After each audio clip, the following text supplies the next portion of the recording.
I've got a Vlieseline Iron-On cloth. This is absolutely brilliant for doing your appliques, for seams and anything like that. It's a great bit of kit. You get 2 of them in the pack, number 1 and number 2.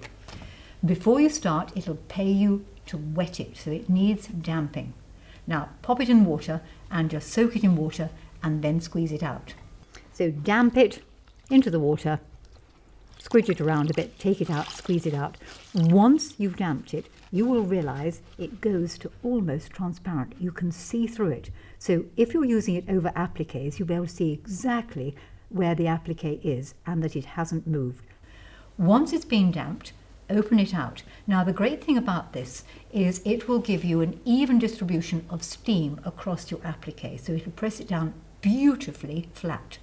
It will also reduce the possibility of scorching of the fabrics, or if you're using a delicate fabric, it will prevent the discoloration of the fabrics, the sensitive materials. You need to treat them carefully. This is much better than a damp tea cloth, I can assure you. This is the bee's knees. So it'll also protect your fabric when you've got great thick seams there, and you get 2 in the pack. What is there not to like?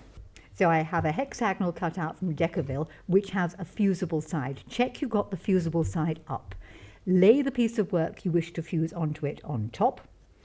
Open out the iron-on mat, and you're going to place the iron-on mat on top of that. This is so much better than a damp tea cloth. You will never ever want to have that again. You will want these, and you get 2 in a pack.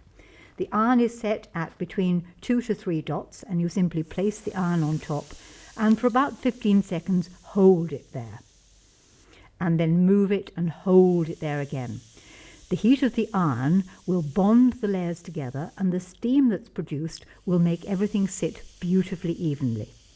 All you will need to do again for the next time is re-damp it. Should it get to be a little bit dirty, then you can put it in the washing machine, and I suggest you put it in something like a pillowcase because it's a non-woven fibre, and that will come out beautifully after you've washed it. So simply move the iron around, pressing the layers together, and that will give a perfectly bonded effect. Hold the iron there for about 15 seconds, just gently press and press. Once you've bonded it all together, you will need to let it rest for a while until it all cools down and everything is beautifully set. So it's a good time to go and have a cup of tea.